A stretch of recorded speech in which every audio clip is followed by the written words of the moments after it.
Welcome to Flash Pulp, Episode 19.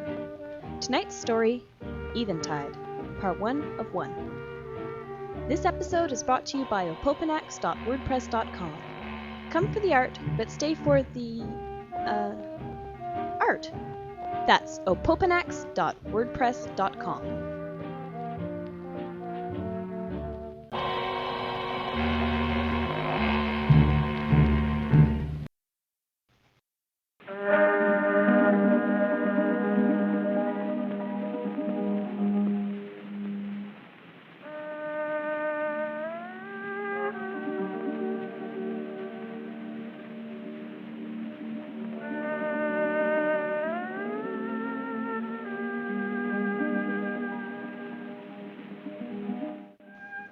Flash Pulp is an experiment in broadcasting fresh pulp stories in the modern age. 400 to 600 words brought to you Monday, Wednesday, and Friday evenings. This evening, we bring you a tale of love and horror, a story about the difference between night and day. Eventide, Part 1 of 1. Written by J.R.D. Skinner, art and narration by Opopanax, and audio produced by Jessica May.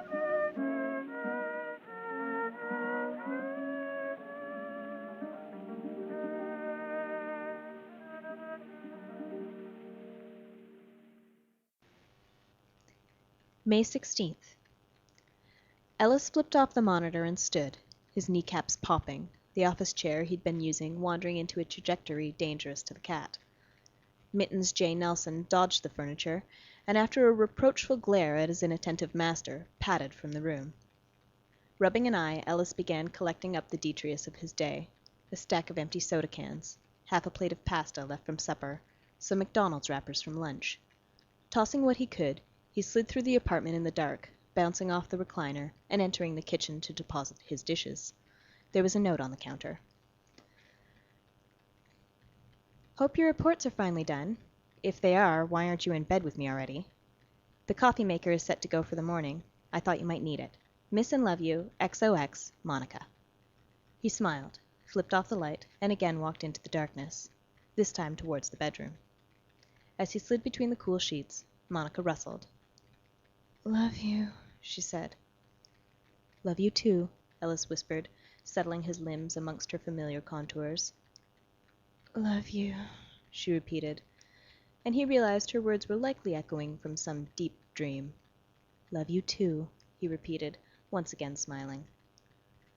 Murder you, she said. He told himself it was just part of the dream. Still, he didn't reply. After a moment, the room's silence was broken only by the couple's rhythmic breathing. June 5th. To celebrate the closing of the Michigan deal, Ellis and Monica had spent a night dancing. Ellis had resisted at first. He had a long-standing anti-dance policy, but Monica insisted, and the cut of her new red dress sealed the deal. It was late by the time they'd returned home, and slightly later by the time they'd remastered how to use their door key. Floating past the entry closet on a cloud of daiquiris, Monica shooed away Mittens J., who'd begun to entwine himself around her leg. Fixing Ellis with a wicked eye, she released the bonds of her dress. An hour later, Ellis was at the fridge, looking for something to help down the Advil he hoped would proof him against the pain of the coming morning. Mewling his discontent, the cat slammed its head into his ankle, extravagantly massaging his calf with its neck. Grabbing the Meow Mix from the top of the fridge, he located the feline's dish and filled it to the brim. Having downed the Advil with 2 mouthfuls of milk straight from the container, Ellis made his way along the hall to the bedroom, gently weaving, occasionally lifting a hand to the wall to straighten his course. Finally managing a controlled crash onto the bed, he leaned over Monica, planting an awkward kiss on her temple. Her first response was to continue her whistling snoring, but after a moment a thought seemed to swim into her mouth from the depths of her slumber. I'll gut you like a rotting catfish, she said. There was a brief stretch of silence as her gentle wheeze continued. He decided to sleep on the couch. June 8th. I'm sorry, really. I don't know why I'd say those things, but you know I love you, she said, taking a long sip of her iced tea. They had ordered 20 minutes previous, but the smiling girl in the black apron had yet to return with their plates of cheese cappelletti. Still, Ellis was glad the patio area of Bistro Knots had remained empty for most of their discussion. Listen, I know I feel like an idiot for worrying about it, but you'd be pretty freaked out if every now and then, while coming to bed, I informed you I was going to shiv you in the dark. Just wake me up next time, okay? I thought you were sleeping on the couch because you were mad at me for something. You really had me worried. The smell of baked cheese drifted to the table, their server close behind. June 12th. Monica had spent another breakfast apologizing, departing for work with a kiss and a naughty promise for atonement. Ellis dragged his slippered feet to the couch, lifting his phone to call Bill at the office. It was the third day in a row he'd begged off with a feeble excuse, and Bill, with a chiding tone, suggested he use up some vacation time. Ellis agreed. Turning off the cell entirely, he curled up on the plush couch cushions and pulled the scratchy woolen blanket over his head, hoping to blot out the bright morning. 15 minutes later he snorted awake, tossing off the blanket and coming suddenly to his feet. In his dream, Monica had been standing over him in the living room, a black-handled fillet knife in hand, muttering, "Gut you, cut you, gut you, cut you, gut, cut, gut, cut," the chant that now filled the reality of his nights. June 15th. There was nowhere within the apartment to escape to, and nowhere he wanted to be without the shining Monica of daylight. He held her even as she murmured.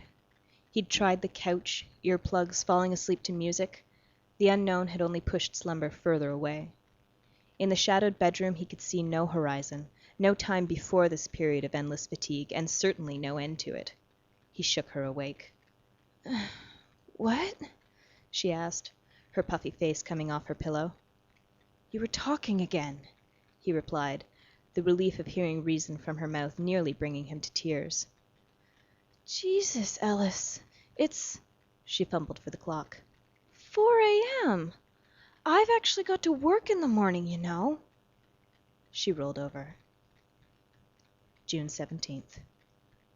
For nearly an hour Ellis stood at the foot of the bed, Mittens J. Nelson kneading at his socked feet. Earlier he'd spent an eternity on the mattress, Monica's slurred words building a ball of tension in his stomach that eventually choked his lungs and brought the taste of bile to the back of his throat. So he'd gotten up to leave. But his now regular exodus had been halted by a snort and a change in the tone of Monica's sleep-muttering. He'd waited, inwardly pleading for quiet, and, for an instant, he'd held the salvation of silence. He squeezed his traveling pillow as a child embraces a teddy bear.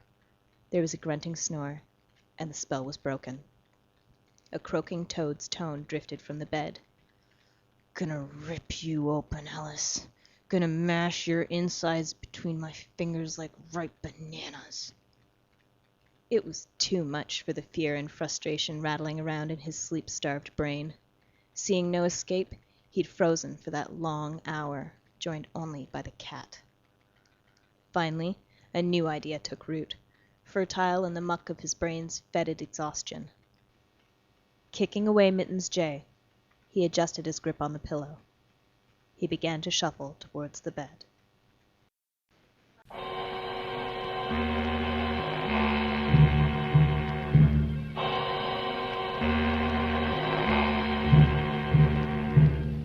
Flash Pulp is presented by http://skinner.fm. The audio and text formats of Flash Pulp are released under the Canadian Creative Commons Attribution Non-Commercial 2.5 license.